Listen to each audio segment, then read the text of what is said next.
bienvenue aux personnes qui viennent de se connecter pour cette soirée d'entretien, de rencontre avec Jérôme Segal, animé par Françoise Nice. Alors, avant peut-être de passer la parole à Françoise et Jérôme, je vais vous dire deux, trois choses sur les prochaines visioconférences du vendredi soir de l'UPJB. Donc, la prochaine, c'est le 26 mars et c'est une soirée « Quelle suite donner au procès Maouda ?» avec Selma Ben Khalifa, l'avocate des parents de Maouda, et Benoît Van Kers-Bilk, directeur de la défense des enfants internationale, qui vont s'entretenir avec Antonin Moriot. Donc ça, c'est dans 15 jours, le 26 mars. Après, le 23 avril, Sabine Ringelheim viendra nous parler du livre de son père, Fulek Ringelheim, donc une autobiographie de son père qui vient de paraître, qui s'appelle Boule de Juif. Et le 28 mai, Ruth Zilberman nous parlera de son livre 209 rue Saint-Maur, Paris 10e, qui s'appelle Autobiographie d'un immeuble. Enfin, c'est le titre du livre, c'est donc 209 rue Saint-Maur, Paris 10e, et c'est l'autographie d'un immeuble.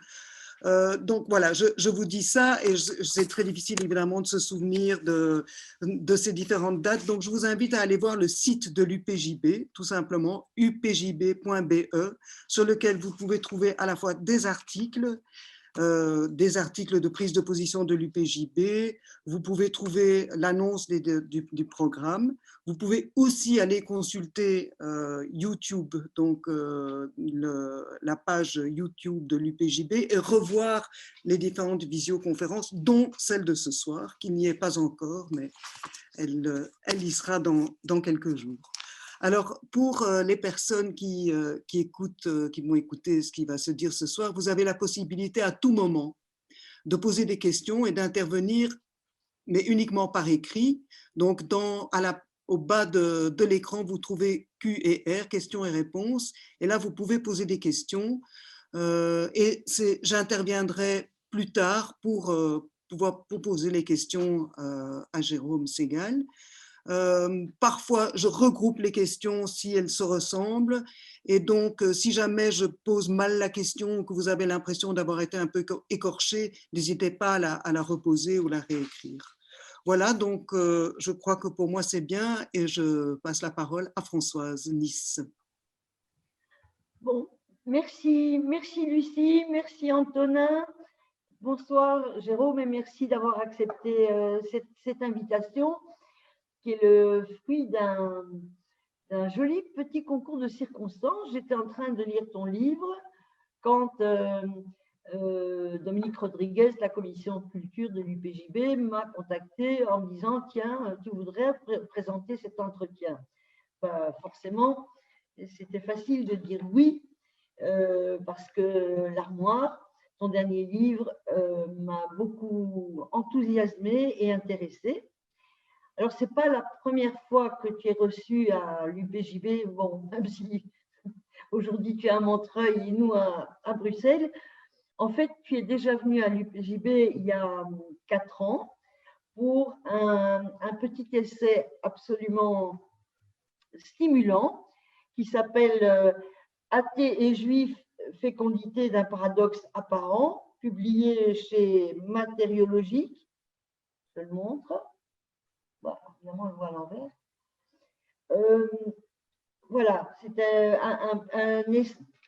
un essai très, très intéressant sur la réflexion de ce qu'est pour toi ton identité athée et juive, donc non religieuse, où ta judaïté est non religieuse et pas définie par rapport à l'existence de l'État d'Israël.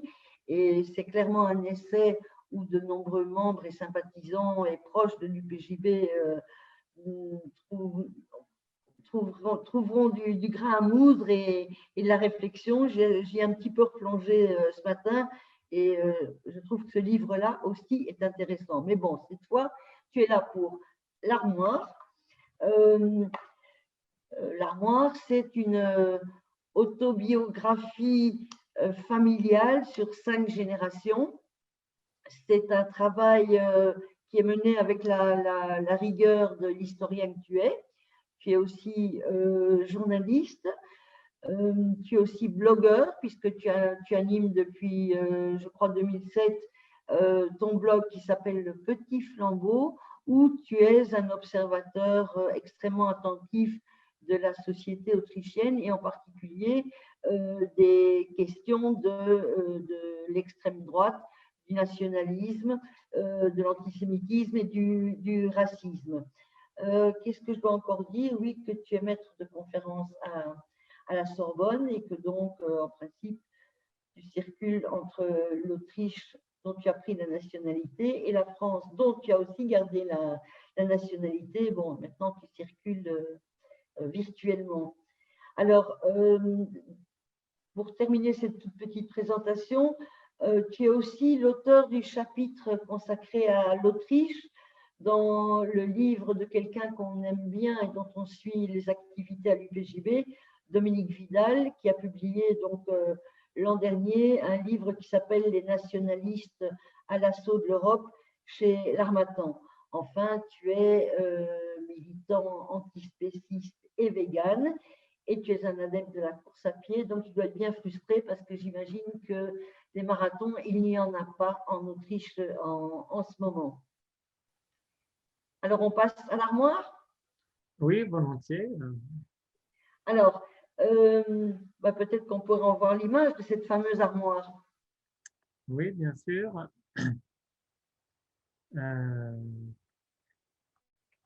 L'armoire, elle est là. Je vous la partage.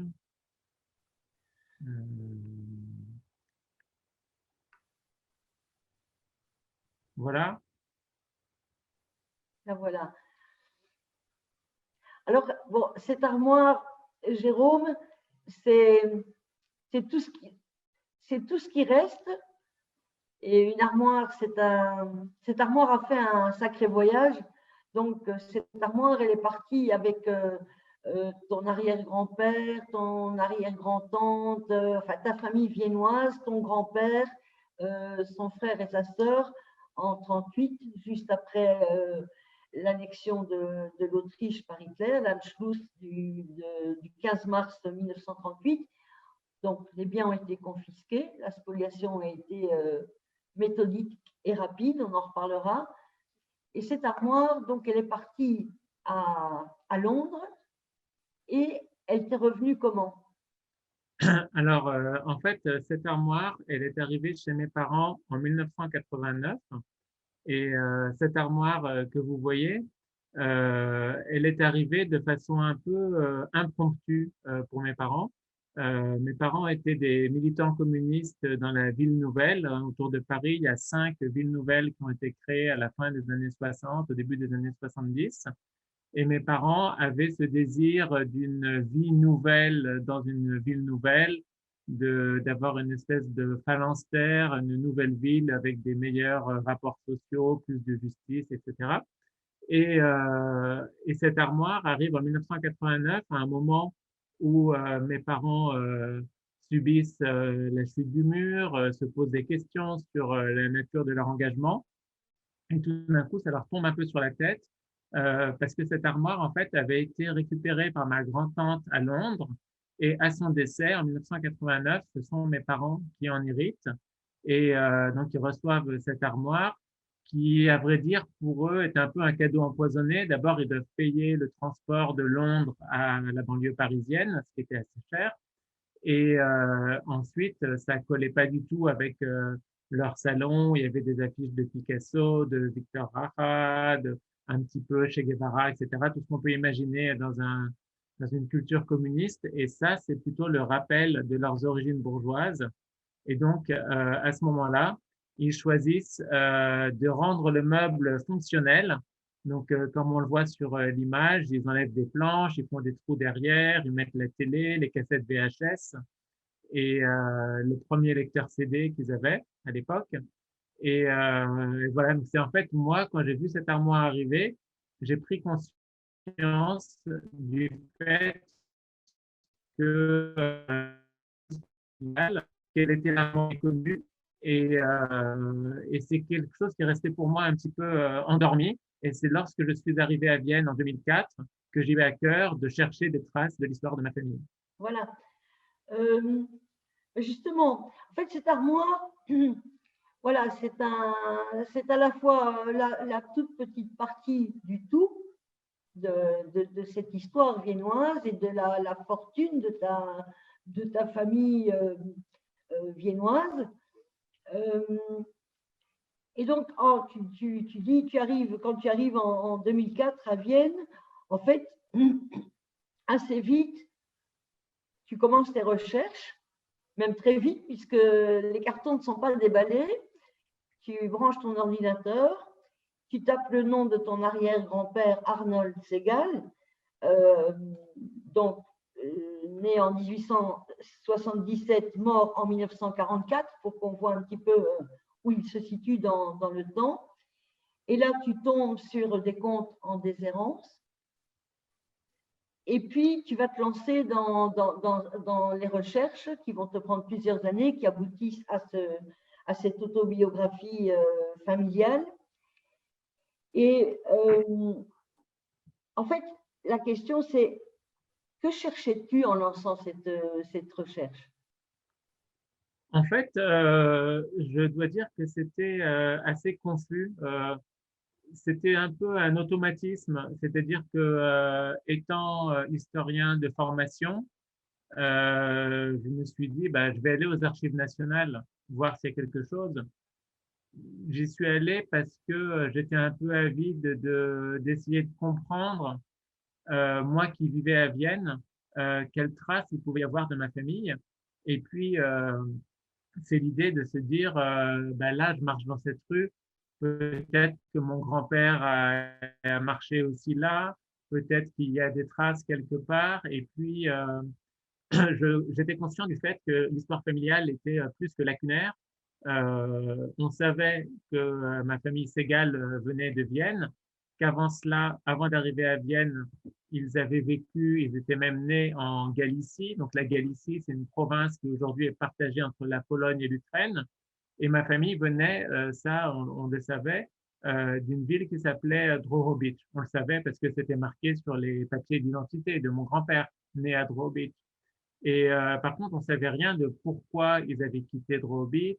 On savait qu'ils avaient bien vécu à Vienne avec un niveau de fortune assez confortable, mais on ne savait pas du tout pourquoi, d'où venait cette fortune. Et donc, c'est à la fois le réflexe de l'historien et puis le petit-fils qui se dit, bah, il y a une histoire à trouver. Et donc, j'ai commencé dans les archives. Et là, comme tu l'as dit, Françoise, je suis tombé sur un document très important qui est la déclaration des biens remplis par mon arrière-grand-père, Arnold Segal. Je vais vous montrer ça aussi. Voilà. Donc, ça s'appelle Verzeichnis, donc c'est répertoire, inventaire d'après la loi du 27 avril 1938. Donc, en fait, à partir de là, en fait, chaque ligne m'a passionné. D'abord, 27 avril 1938, c'est quand même très étonnant de voir que les nazis arrivent, passent la frontière le 12 mars 1938.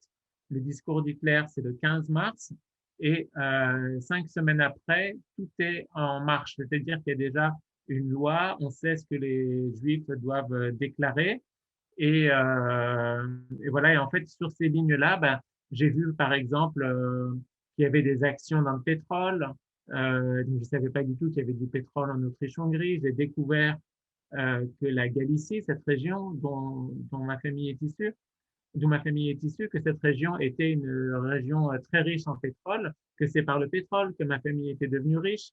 Sur une autre ligne, j'ai vu par exemple qu'il y avait une voiture et j'ai réussi à retrouver la voiture, etc. Donc c'est à partir de ce document que plusieurs fils ont pu être tirés. Alors, bah oui, on va s'arrêter un moment sur ce. Enfin, tu as déjà répondu à pas mal de questions que j'avais envie de te poser, c'est très bien. Donc ce document-là, cette déclaration contrainte de patrimoine, en fait, est effectivement un document qui est d'une brutalité inouïe, comme tu le dis, parce que ça se met très vite en place. Le régime nazi se met extrêmement vite en place, et donc, par cet acte administratif, tu mesures l'ampleur de la fortune de ton arrière-grand-père, mais aussi la violence de la spoliation. Et tu dis d'ailleurs à un moment que ce régime nazi, avant d'être criminel et voleur, car en fait c'est toute la fortune des Juifs d'Autriche qui a été volée. Tout à fait. On a parfois tendance à l'oublier, mais ce que les nazis appelaient dans leur jargon la solution finale, et ce qu'on appelle nous l'extermination systématique du peuple juif, elle est décidée plus tard. Au départ, l'idée, c'est d'évacuer les Juifs d'Europe, et c'est ni plus ni moins que Eichmann qui est en charge de cette institution à Vienne, qui est la Zentralstelle, donc le bureau central pour l'émigration des Juifs. Et l'idée, c'est qu'on va se débarrasser des Juifs, mais ils partiront, si on me permet l'expression, en slip, c'est-à-dire sans leurs actions, sans leurs biens immobiliers, sans leurs voitures, dépouillés absolument de tous leurs biens. Et là, il y a un véritable petit tapis roulant, on pourrait dire, qui a été mis en place et qui est d'ailleurs très fort au niveau de l'administration. C'est-à-dire que dans ce bâtiment qui est situé à Vienne, hein, on a évidemment son adresse, les Juifs entraient et se faisaient vider leur compte au premier bureau, devaient passer au deuxième bureau, se faisaient vider éventuellement s'ils avaient besoin de déclarer des armes qu'ils pouvaient avoir chez eux avec un port d'armes, c'était évidemment confisqué. Ensuite, la voiture, etc. Et à la fin, ils sortaient avec un tampon qui leur permettait de quitter le pays sous une semaine, voilà, en n'emmenant absolument rien. Donc, c'est ça que traduit ce document. Et la violence symbolique, dans le cas de mon un château, le château de Schwadorf, que je pourrais montrer tout à l'heure. Et ensuite, il y a Sonstige, ça veut dire autre, divers. Et là, l'employé lui a demandé d'inscrire bouton de manchette et tabatière, parce qu'il avait sur lui des boutons de manchette, une tabatière et un gousset, une montre tenue par une petite chaîne. Et donc, l'employé a marqué bouton de manchette, gousset, etc. On y reviendra, mais on va parler de ta grande surprise qui est de voir l'origine de cette fortune. Et l'origine de cette fortune, c'est la Galicie et son pétrole. Et je pense que c'est un des chapitres, enfin, tout le bouquin est passionnant, mais moi, ça m'a particulièrement touchée parce que j'ai découvert quelque chose que je ne connaissais mais absolument pas. Je ne savais pas que la Galicie, cette province donc, de l'Empire austro-hongrois qui fait 2,5 fois la taille de la Belgique, était en fait un espèce de Far East de l'Empire austro-hongrois avec l'exploitation du pétrole, où le pétrole sort de terre. Et donc, ton arrière-grand-père et avant ça, ton arrière-arrière-grand-père sont originaires de Galicie. Et en fait, l'arrière-arrière-grand-père est marchand et l'arrière-grand-père Arnold et son frère ont des intérêts dans des sociétés de pétrole et où sont fondés de pouvoir dans d'autres sociétés. Ils font vraiment partie, ils sont représentants de ce qu'on appelle la bourgeoisie juive assimilée et qui prospère dans la deuxième moitié du 19e siècle. Est-ce que tu peux expliquer cette histoire de patron du pétrole en Galicie qui est très, très, très loin de l'image qu'on a des Juifs de cette région-là d'Europe et plus à l'est de la Pologne occupée par la Russie, où le sort des Juifs est particulier avec les assignations, enfin avec la zone de résidence. En fait, c'est une histoire tout à fait étonnante où la révolution du pétrole se joue en Galicie. Oui, tout à fait. En fait, en Galicie, il y a une certaine cohabitation plutôt pacifique. Il y a des Polonais, il y a des Ruthènes. Donc, les Ruthènes, c'est ceux qui deviendront ensuite les Ukrainiens. Il y a quelques personnes dans l'administration qui viennent de la partie autrichienne de l'Autriche-Hongrie, donc de Vienne et autres. Et puis, il y a les Juifs. Et parmi ces Juifs, il y en a qui ont un certain capital culturel, par exemple la possibilité de parler plusieurs langues, ce qui facilite les choses lorsqu'on veut faire travailler en même temps des ouvriers venant de différentes régions, parlant différentes langues, et puis aussi des liens avec d'autres pays d'Europe. Et le seul document professionnel que j'ai trouvé de mon arrière-grand-père, une lettre écrite en parfait français par laquelle, en tant qu'avocat, il représente les intérêts d'une compagnie française pour l'acquisition de champs pétrolifères en Galicie. Donc, j'ai l'impression qu'à ce moment-là, les Juifs, de par leur facilité à parler plusieurs langues, mais mon arrière-grand-père parlait français, anglais, allemand, on y en parlerait peut-être, mon grand-père apprenait aussi le tchèque à l'université, etc. Ça leur a permis de tirer leur épingle du jeu et de faire fortune dans le pétrole. Sur cette carte-là que je diffuse, on voit donc ce que c'est que la Galicie. Il y a deux capitales, une capitale occidentale qui est Cracovie, qui est une ville bien connue en Pologne, et la capitale orientale, c'est Lemberg, qui aujourd'hui s'appelle Lviv, qui est une ville importante d'Ukraine.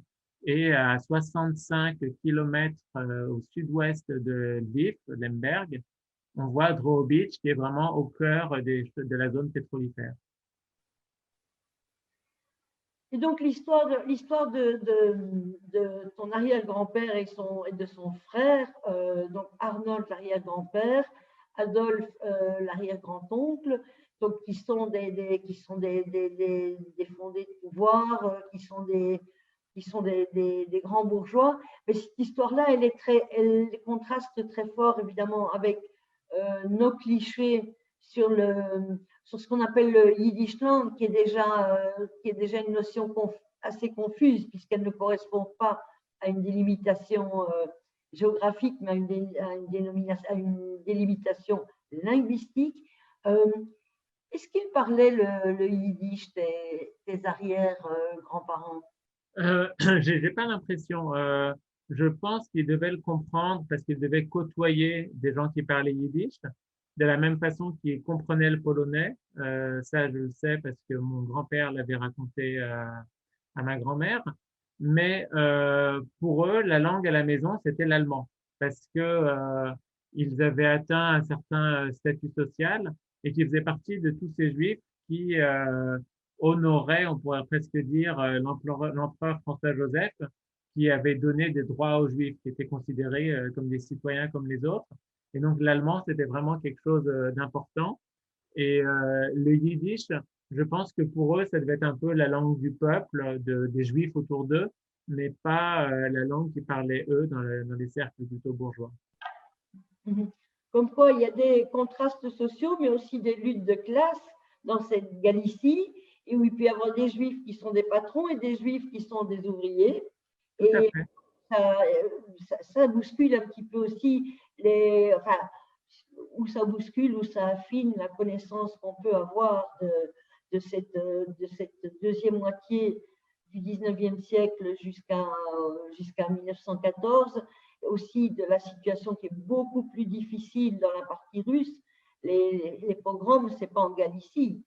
Les pogroms, c'est plus à l'est.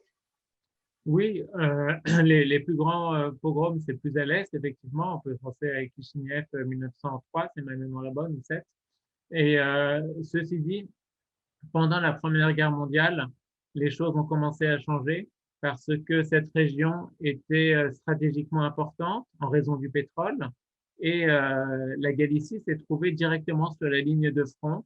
Les villes de Drohobych, Borisov, Bolehrub ont été prises, reprises, à nouveau prises par les Russes contre les Austro-Hongrois.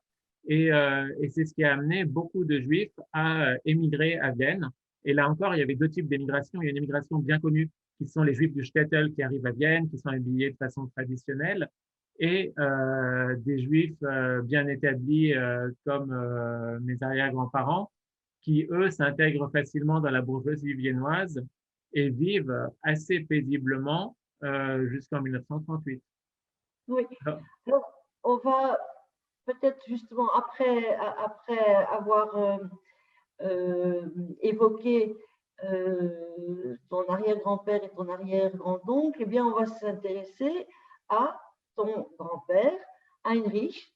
Heinrich qui est né en 1911, qui donc arrive petit garçon à 3 ans à Vienne, qui grandit comme c'est un enfant qui a, comme on dit, pierre en or dans la bouche, qui a une enfance heureuse comme sa sœur et son grand frère. Et ce Heinrich, je disais tout à l'heure que vraiment il m'a beaucoup touchée, je ne sais pas pourquoi, mais vraiment, en fait c'est ça la force de ton bouquin, c'est qu'à la fois par une méthode historique rigoureuse, tu fais surgir ces personnes qui sont les membres de ta famille, que tu n'as pas connu ou que tu as connu comme ton grand-père, donc Heinrich, né en 1911, décédé en 1982, alors que tu as 12 ans ou 11 ans.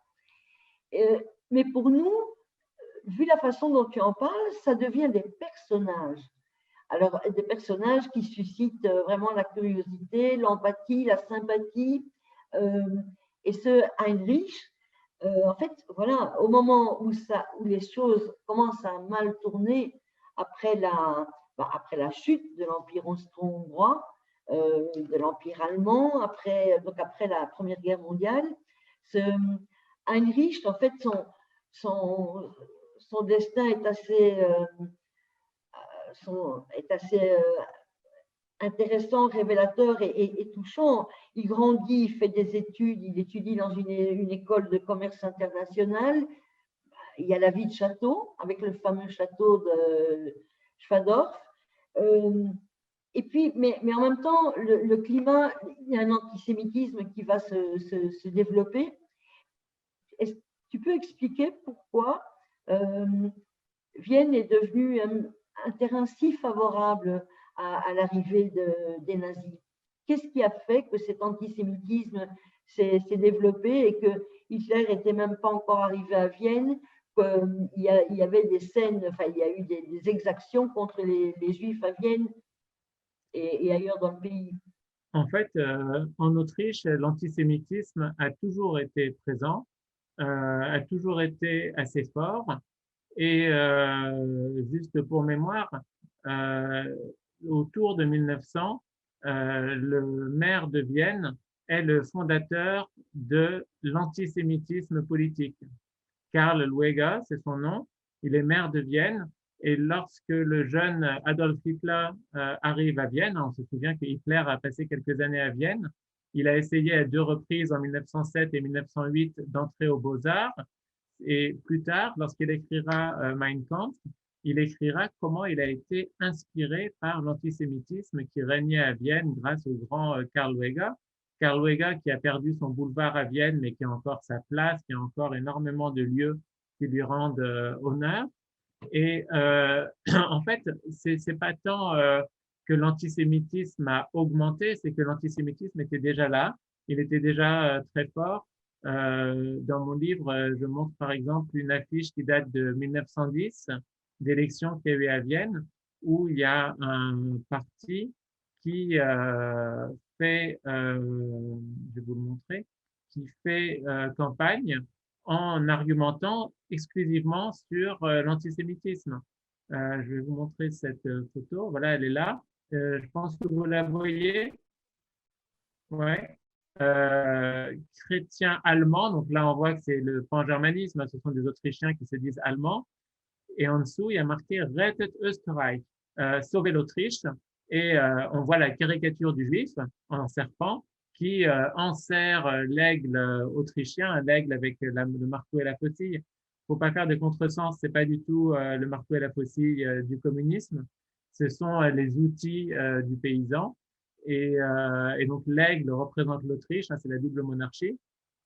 Et le juif est en train d'étouffer l'aigle. Et donc ce parti, qui est le parti du maire de Vienne, Karl Lueger, appelle à sauver l'Autriche parce que les Juifs sont, comme vous voyez là, la lie de l'humanité. Donc, l'antisémitisme, il est là, il est très fort, il est même plus présent en Autriche qu'en Allemagne, et c'est ce qui fait que lorsque les nazis arrivent en Autriche, ben, ils sont accueillis à bras ouverts. La foule est en liesse le 15 mars 1938 pour le discours de Hitler. Il y a un texte très, très édifiant que tu cites dans ton livre. C'est cette fameuse déclaration du chancelier chrétien social Ignaz Seipel en 1927, où là, il explique ce qu'est l'antisémitisme dont lui se revendique. Dans ce texte, il dit en substance, pourquoi vous étonnez-vous que nous soyons antisémites? Nous l'avons toujours été. Il commence par là. Il continue en disant, non, non, en fait, je cite, il y a dans certaines parties du monde de nombreux peuples de l'Est, dont l'Autriche est proche, qui ressentent cette influence juive destructrice, certainement pas dans le caractère de la nationalité juive ou dans l'essence de la religion juive, mais dans l'histoire des Juifs. Le penchant antisémite de l'opinion du peuple ne s'explique que trop bien par le fait que les meneurs et les propagandistes du bolchevisme russe et du communisme atteignent l'Allemagne et l'Autriche et que ceux-ci sont majoritairement juifs.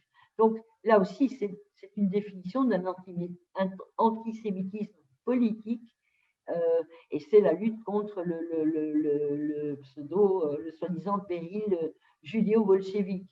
Donc c'est pas au nom de la race, c'est pas au nom de la religion, c'est au nom de la menace rouge. Exactement. Alors en fait, ça c'est vraiment l'antisémitisme politique qui était très fort, mais parallèlement à ça, les catholiques prêchaient, eux, un antisémitisme religieux. Dans toutes les églises, tous les dimanches, c'était les Juifs, le peuple déicide, avec des prières spéciales contre les Juifs, etc.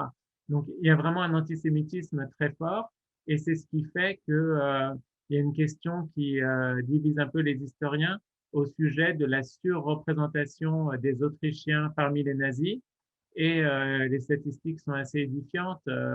C'était de mémoire, hein, je peux me tromper d'un pourcentage ou deux, mais les Autrichiens, c'était quelque chose comme 6% de la population du Reich, c'est une petite province, mais ils faisaient 13% de la SS, 40% de l'équipe en charge de la solution finale et 80% du personnel des camps. Donc il y a vraiment une surreprésentation des Autrichiens dans le nazisme parce que pour eux, c'était évident que l'idéologie nazie était ce qui convenait pour l'Europe.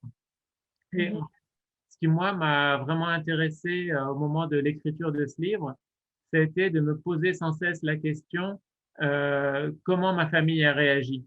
Parce que j'ai des traces des persécutions à partir de mars 1938, mais j'en ai pas avant. Avant, j'ai des traces de mariages célébrés en grande pompe sur le Ring, qui est un petit peu comme le boulevard le plus chic de Vienne. J'ai des traces de la vie bourgeoise, mais les persécutions, je les ai que à partir de mars 1938. Et souvent, je me demande pour quel parti est-ce qu'ils ont voté lorsqu'il y avait une alliance, par exemple, entre le parti chrétien social qui s'appelait parfois sur les élections le parti antisémite. C'était carrément la dénomination utilisée. Comment eux, ils ont réagi à ça lorsqu'il y a eu des manifestations d'antisémitisme tout le long du début entre 1911, quand ma famille arrive à Vienne, et 1938. Et donc, parfois, je fais part de mes questions et il n'y a pas toujours de réponse. Mais effectivement, toute petite question, c'est pas là que je veux, c'est vraiment une question parallèle. Ce parti chrétien social, c'est l'ancêtre du parti conservateur d'aujourd'hui, de l'EVP? Tout à fait, directement. D'accord. Oui, bah, ça en dit long aussi sur l'histoire, ça. Effectivement, on se demande comment Heinrich, sa sœur Erna et le grand frère Stanislaus, qui sont des jeunes gens, comment ils vivent cette montée des périls.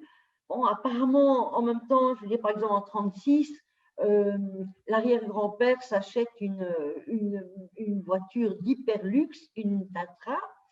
Tu t'es amusé à rechercher cette voiture et tu as trouvé non pas la voiture, mais des photos de la voiture.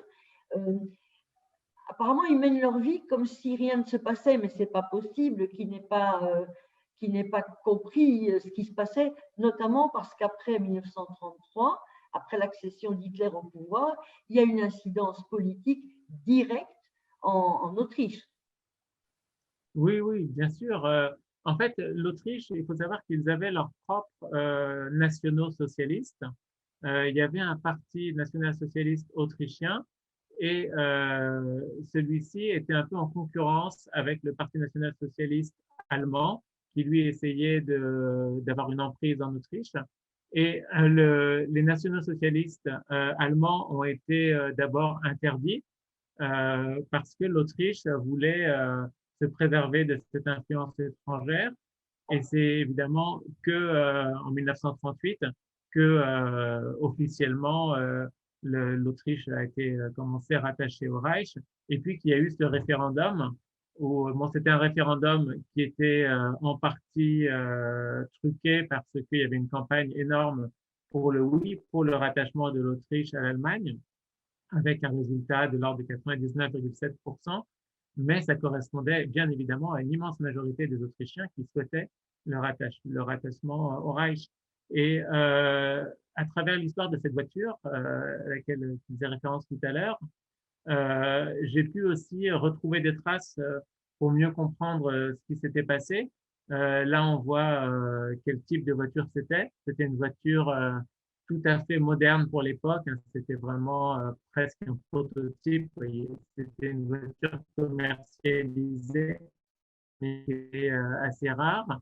Et, euh, et j'ai réussi à trouver des traces. Voilà, donc, la personne qui a récupéré cette voiture, c'est celui qui a fait ces affiches, qui sont des affiches de propagande. Là, par exemple, c'est pour la discrétion, silence, tu peux me mettre en danger. Là, c'est pour que les femmes aillent dans les usines d'armement. Parfois, c'est plus euh, commercial. Et là, on voit toutes ces voitures qui sont revendues au Dorotheum. Donc, le Dorotheum, c'est un peu comme Christie's ou Sotheby's, des grandes, en Autriche, c'est la grande société de vente aux enchères. Et là, tout de suite, ils ont mis on est en septembre 38, la croix gammée est bien en évidence. Et là, il y a des voitures qui ont été récupérées, on peut dire par euphémisme, qui ont été en fait confisquées à des juifs et qui sont revendues et mises aux enchères. Question, la restitution des biens et des fonds volés, ta famille a pu récupérer quoi? Alors, ma famille possédait un château qui a été évidemment arianisé, comme on dit, confisqué par les nazis. Et ensuite, en 1945, pour mémoire, l'Autriche n'est pas indépendante. L'Autriche recouvre son indépendance en 1955 avec la fondation de la Seconde République. En 1945, le château de Schwadorf est en zone soviétique, parce que c'est un petit peu comme en Allemagne, les Alliés se sont partagés l'occupation de l'Autriche. Et formellement, ce n'est qu'en 1955 que ma famille, donc mon grand-père, récupère le château, mais c'est une ruine. C'est une ruine parce que c'est une ruine. Il est en très très mauvais état. D'abord parce que pendant la guerre, ça a été une caserne pour les soldats nazis. Ensuite, ça a été une caserne aussi pour les soldats soviétiques. Et l'entretien a été très très très très mal fait. Et donc formellement, mon grand-père a dû dépenser une somme énorme pour avoir le droit de récupérer ce château qui valait plus grand-chose. Et il y a une commission indépendante d'historiens qui a mené les recherches à mon initiative, parce que justement, j'ai posé des questions sur ce château à l'État autrichien, et ils ont conclu qu'il y avait eu extrême Ungerechtigkeit, ce qui veut dire une injustice extrême, dans le fait que mon grand-père a dû payer une somme colossale, que j'ai les détails dans le livre, mais je les ai plus dans ma tête, pour pouvoir récupérer ce château. Et ne voulant plus rien avoir à faire avec l'Autriche, mon grand-père a revendu ce château à une famille, la famille Auer-Welsbach, qui est assez connue en Autriche. C'est un inventeur de la lampe à incandescence. Et voilà, donc j'y suis allé sur place pour m'entretenir avec l'actuel propriétaire. Et il était très gentil, il m'a permis de filmer, de visiter, etc. Et voilà, donc ma famille a récupéré en 1955, au prix d'une grande injustice, le château et l'a revendu aussitôt. Et ce n'est qu'une partie des biens, puisqu'il y avait de l'argent aussi. Bien sûr, oui, il y avait beaucoup d'argent. Ce que j'ai pu récupérer moi, et c'était pas inintéressant, c'était une assurance vie qui était propriété de la compagnie Victoria, qui est une compagnie très connue en Allemagne. Et j'ai écrit pour me présentant comme l'arrière-petit-fils de celui qui avait souscrit à cette assurance. Et là, en fait, les Allemands étaient assez contents de trouver quelqu'un. Ils m'ont répondu en 3-4 jours. On vous propose la somme de 16 803 €, je me souviendrai toujours. Et dans ce cas-là, bon, très logiquement, c'était ma grand-mère qui aurait pu récupérer cette somme. Et je la lui ai évidemment proposée. Et je lui ai dit, mais si tu veux, avec cette somme, comme j'étais sur un projet de film, je te propose de financer un film sur l'histoire de ces Juifs de Galicie, pas simplement notre famille, mais le destin de ces Juifs du pétrole. Et ma grand-mère, qui avait à l'époque 90 ans, ou pas loin, a dit, ah non, mais s'il y a de l'argent, il faut tout donner pour la Shoah, pour le mémorial de la Shoah. Elle-même, elle était assez riche, donc je lui ai dit, mais tu sais, tu donnes déjà beaucoup d'argent au mémorial de la Shoah. Et là-dessus est arrivé mon oncle qui a dit, non, non, c'est pour nous, les 4 enfants, c'est à nous de décider. Et finalement, je me suis retrouvé avec une petite somme de 4 000 € qui m'a permis quand même d'aller en Ukraine, de retourner à Drohobych, de commencer à filmer. Bon, on va se réintéresser, parce qu'on va se réintéresser à Heinrich, donc le jeune homme à la raquette. Donc, quand son père est arrêté, son père et son oncle, quand ils sont expulsés d'Autriche, ils partent par Prague. Et Heinrich, donc, qui a à ce moment-là, puisqu'il est né en 1911, donc il a 27 ans, c'est ça? Oui. Donc, lui, la famille, il y a une partie de la famille qui part en Grande-Bretagne, l'autre partie de la famille qui arrive en France. Et là, donc, on est en 1938. Et en 1939, c'est l'invasion de la Pologne, la déclaration de guerre. Et là, Heinrich, le bon fils de famille, en fait, se retrouve sans papier. C'est un véritable paria. Alors, il est arrêté. Il est arrêté pourquoi? Et il est détenu dans 2 camps et il s'engage dans la Légion étrangère en espérant gagner ses papiers. Est-ce que tu peux raconter cet épisode-là et puis son entrée de paria? Il va devenir rapidement un héros de la résistance. Alors, cette histoire, je peux la raconter avec quelques images. Je pense que vous les voyez. Là, vous voyez une coupure de presse de septembre 1939. Le premier camp de concentration pour les ressortissants allemands est créé. Alors, c'est pour les ressortissants allemands, mais ça inclut aussi des hommes comme mon grand-père qui ont un statut de ex-autrichien. Parce que pour les anciens autrichiens qui ne sont pas allés au consulat allemand prendre des papiers allemands, qui donc ont refusé de reconnaître l'annexion de l'Autriche, il y a eu ce statut d'ex-autrichien. Seulement, de la même façon que les États-Uniens ont emprisonné les Japonais qui se trouvaient sur leur sol, les Français ont emmené les Allemands et donc les ex-Autrichiens qui étaient sur leur sol. Et c'est comme ça que mon grand-père se retrouve d'abord au stade de Colombes, au nord de Paris, Et ensuite, dans un vrai camp, donc les journaux titrent camp de concentration, à Melay-du-Maine, près de Laval, donc c'est en Mayenne, c'est pour nos amis belges, partant de Paris en allant vers la Bretagne à l'ouest. Et là, la vie est très dure, d'abord parce qu'il n'y a rien, ceux qui doivent construire leur baraque. Et donc ça, c'est l'entrée de mon grand-père. Là, vous voyez l'état nominatif des étrangers du camp de Melay-du-Maine. Et sur le bas, Segal Henrik. Alors, je pourrais aussi dire quelques mots sur son prénom qui a changé au cours de l'histoire. Il en a eu 4. Et donc, il se retrouve dans ce camp qui était très dur. En fait, c'est une prairie qui a été réquisitionnée par l'armée française. Mais cette prairie, en fait, personne n'en voulait dans le village de Melay-du-Maine parce que les nappes phréatiques étaient afférentes. Et donc, même pour les vaches, des vaches étaient là, dans cette zone complètement insalubre, qu'on a mis les ex-autrichiens. Et la porte de sortie, c'était l'engagement dans la Légion étrangère. Et c'est pour ça que après 3 mois de camp, mon grand-père signe pour la Légion étrangère. Là, vous avez quelques images qui vous montrent un peu voilà, ça c'était l'endroit pour se laver. C'était une espèce d'étang au fond d'une prairie, donc des conditions assez dures. Et là, vous voyez mon grand-père en légionnaire. Donc, il arrive en Algérie. Tous les ex-Autrichiens et les Allemands sont envoyés en Algérie parce qu'on avait peur qu'ils puissent éventuellement espionner pour l'Allemagne. Donc, on s'est dit, s'ils sont en Algérie, les connaissances qu'ils peuvent avoir de l'armée française ne vont pas mettre en péril l'armée. Et donc ça, c'est des photos à la Légion.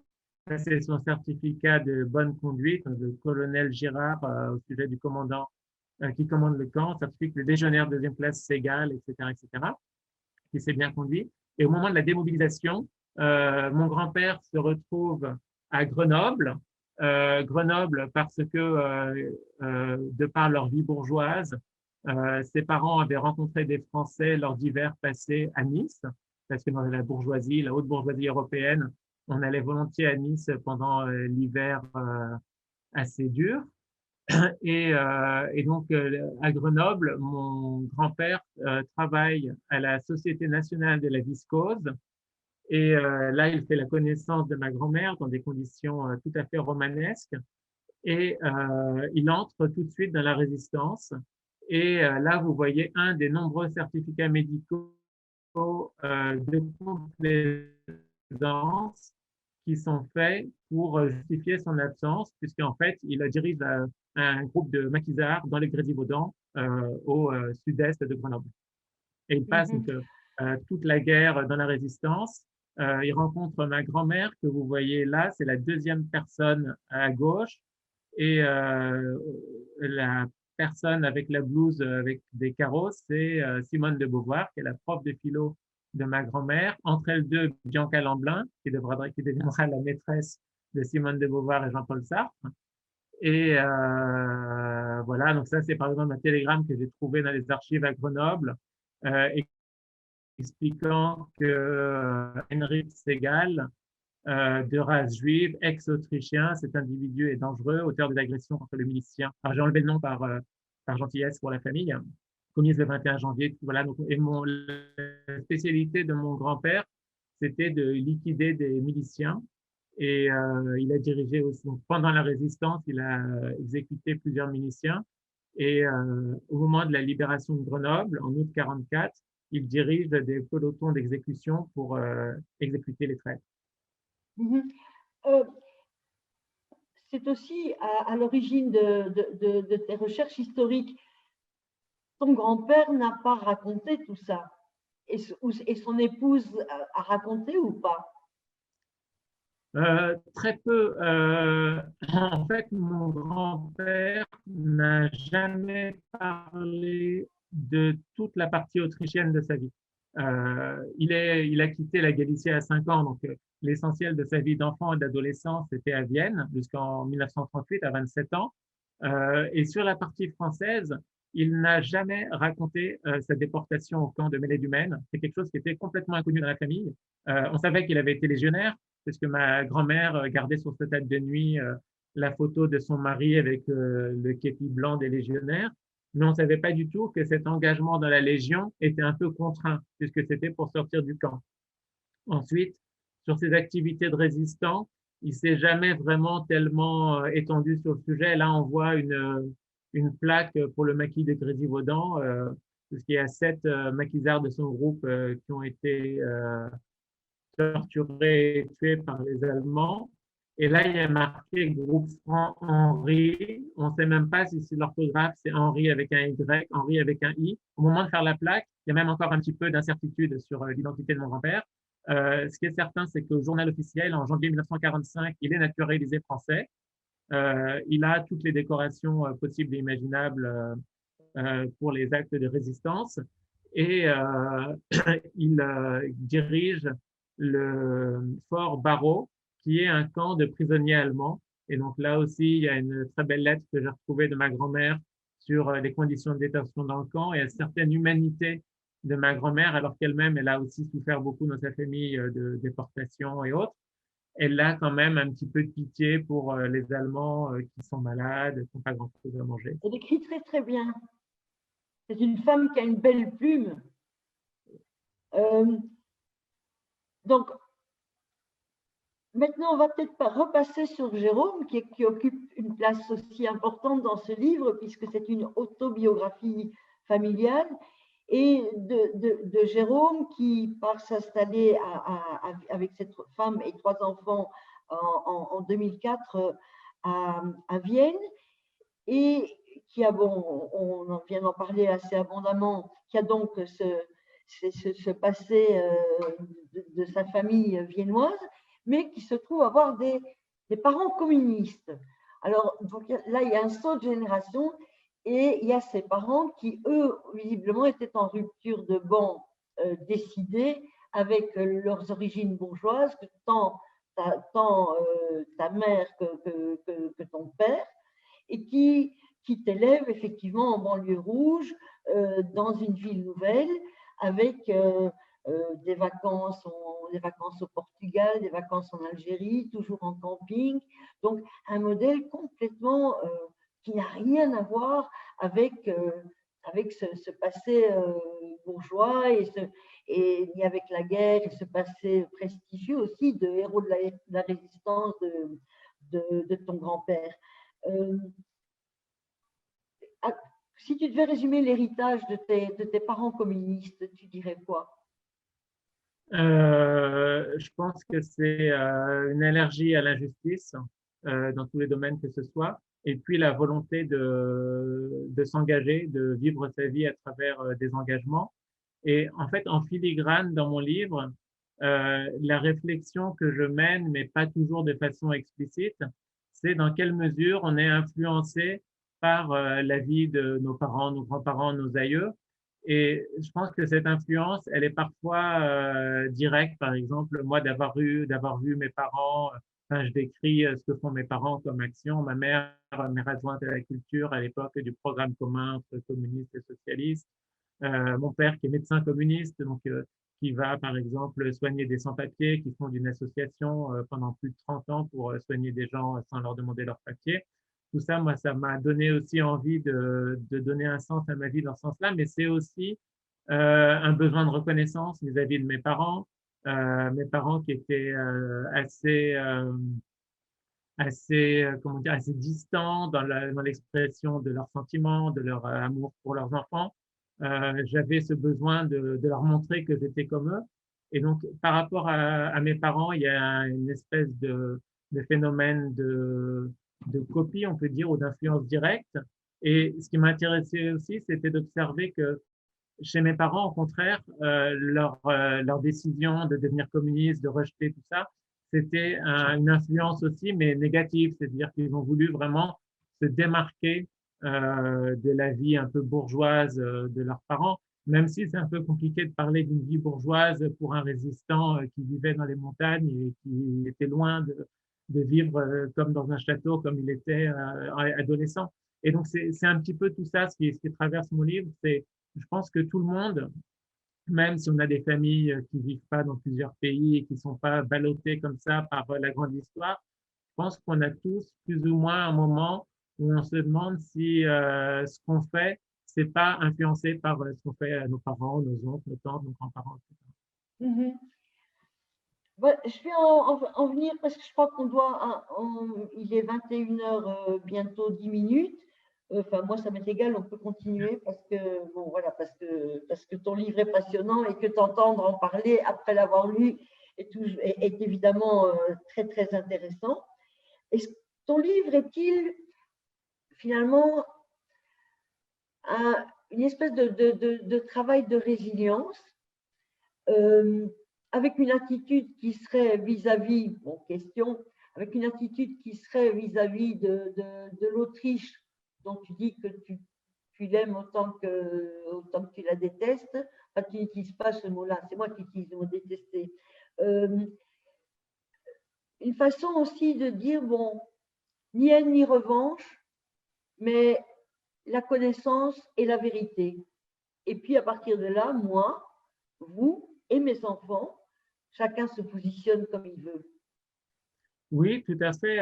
D'abord, chacun se positionne comme il veut. On n'en a pas beaucoup parlé parce qu'on pourrait parler de beaucoup de choses, mais c'est déjà par rapport à l'identité juive. Pour moi, c'est quelque chose que je laisse ouvert pour mes enfants, s'ils se sentent juifs ou pas. Pour moi, et juif qui se dit juif, et donc mes enfants, selon les circonstances et leur personnalité, leur devenir, le sont plus ou moins. Et par rapport à cette idée de mon rapport à l'Autriche, par exemple, c'est évidemment pour moi très important de vivre à Vienne. C'est prouver que Hitler a perdu, parce qu'il y a des juifs qui reviennent et que moi, je m'identifie comme juif et comme athée et comme plein d'autres choses aussi. Et en même temps, l'idée de vivre à Vienne, c'est aussi, je trouve, le moteur à mon engagement parce que je vois qu'il y a des choses, un passé qui ne passe pas, une extrême droite très forte dans le pays, des injustices dans différents domaines. Et donc, c'est un petit peu pour moi le moteur pour mes engagements. Et c'est pas du tout de la haine parce que souvent je dis ben, j'aime tellement l'Autriche que j'ai envie que ce pays aille mieux. De la même façon que je peux dire j'aime Israël, c'est pour ça que je combats Netanyahou autant que je peux le faire. C'est pas du tout haïr un pays que de souhaiter que ce pays soit profondément modifié. Mm-hmm. euh, tu as, un de tes premiers engagements, c'est avec les Roms à Montreuil, quand tu vivais à Montreuil, en Autriche à ton arrivée, avec les réfugiés depuis 2015. Cette sensibilité au sort des Roms, est-ce qu'elle est liée aussi au fait que tu es juif? Complètement. D'abord, quand j'ai commencé, en fait, j'ai découvert la douleur du peuple rom. Lorsque j'ai commencé à habiter à Montreuil en 2001, il y avait un bidonville à 800-900 mètres de chez moi. Et donc, j'ai commencé, comme j'essaye aussi de réfléchir un petit peu, à m'interroger sur pourquoi ils sont là, d'où ils viennent, etc. C'était des Roms qui venaient essentiellement de Roumanie et un peu de Bulgarie. Et j'ai trouvé assez fascinant de voir là un peuple qui n'a aucune aspiration territoriale. À ma connaissance, c'est le seul peuple, les Roms, qui, euh, qui ne rêve pas d'un Romistan, on pourrait dire. C'est un peuple que j'admire beaucoup pour ça, pour cette facilité à s'adapter, à s'assimiler pour certains, à d'autres au contraire conserver leur tradition, leur culture sans jamais avoir de revendication territoriale. Et ça, pour moi, ça a fait écho à une certaine façon d'être juif, d'être cosmopolite. Et j'habite actuellement à Vienne, mais je pourrais aussi tout aussi bien habiter ailleurs. Et cette idée, pour moi, est assez forte et montre un petit peu le lien qu'on peut faire entre les Roms et les Juifs, c'est-à-dire deux populations d'environ 15 millions de personnes. Donc, c'est pas énorme sur la taille de l'humanité, mais c'est effectivement un peuple qui m'intéresse beaucoup et puis qui est tellement victime de racisme, malmené par l'histoire, voilà, que ça donne envie d'essayer de les aider. Alors, ma dernière question, toute dernière question, enfin, parce qu'il faut bien. Selon toi, aujourd'hui, ce qui se passe, est-ce qu'il y a une recrudescence du racisme et de l'antisémitisme en Autriche? Et comment vois-tu un peu cette question, je dirais, dans une approche un peu européenne? C'est un petit peu délicat d'une si grande question en quelques mots. Oui, je m'excuse. Mais en ce qui concerne l'Autriche, l'antisémitisme a toujours été là, mais je n'ai pas l'impression qu'il soit plus fort aujourd'hui qu'il l'était il y a 10 ans ou il y a 20 ans. On voit encore des réflexes racistes, on découvre des groupes WhatsApp, par exemple à l'université, dans la faculté de droit, des gens qui tiennent des propos ouvertement antisémites, mais entre eux. Même chose à l'extrême droite, lorsqu'on voit de près ce qui se passe dans les corporations étudiantes, il y a encore de l'antisémitisme. Mais ce qui est beaucoup plus fort, c'est le racisme à l'encontre des réfugiés, des musulmans.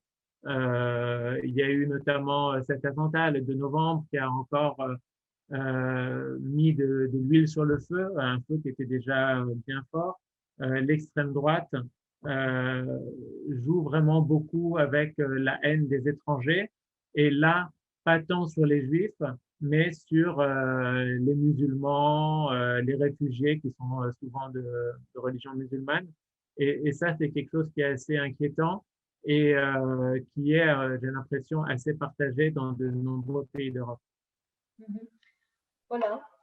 J'espère que notre premier tour d'horizon depuis ton arrière-grand-père et même ton arrière-arrière-grand-père Samuel en Galicie jusqu'à Jérôme le Viennois, qui a demandé la nationalité autrichienne tout en gardant sa nationalité française. Je ne sais pas comment c'est possible administrativement.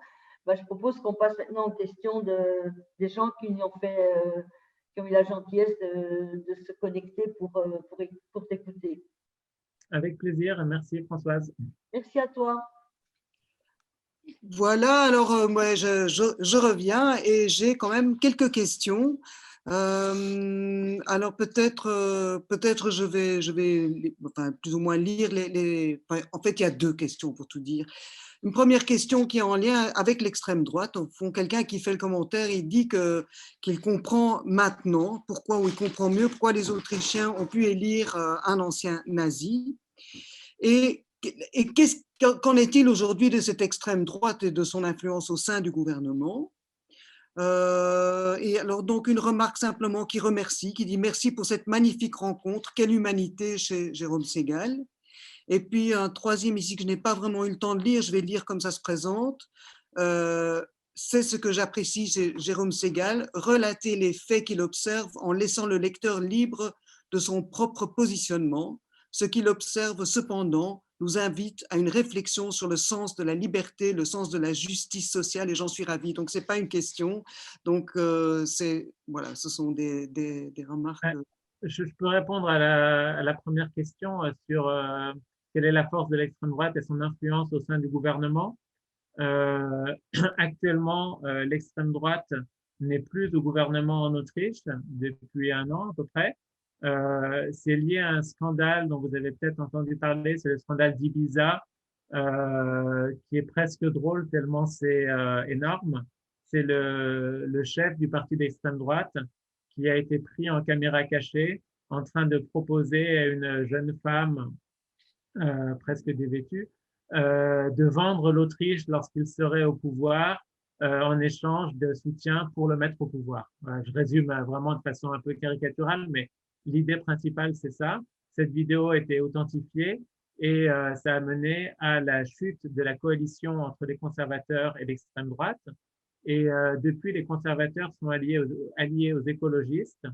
Donc, l'extrême droite a beaucoup perdu aux dernières élections. Ils sont maintenant à peu près autour de 10%, ce qui est très peu pour l'Autriche. On les a connus à 30%. Et ceci dit, ce dont il faut se méfier, c'est de l'infusion de ces idées d'extrême droite au sein du Parti conservateur de Sébastien Kurz, où on a eu des preuves très concrètes d'une droitisation de cette droite-là, d'un rapprochement possible vers ce qui se passe en Pologne, en Hongrie. Et là, Françoise, en introduction, tu as cité les nationalistes à l'assaut de l'Europe, dirigés par Dominique Vidal. Ça fait bien le point là-dessus, justement, sur ce nationalisme et puis ces pays d'Europe où le nationalisme prise avec l'extrême droite.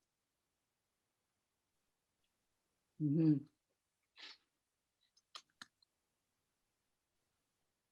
Mais puisqu'on parle de l'extrême droite, tout à l'heure, avant de commencer, avant d'accueillir les participants, tu avais montré 2 photos quand même assez impressionnantes de rassemblement.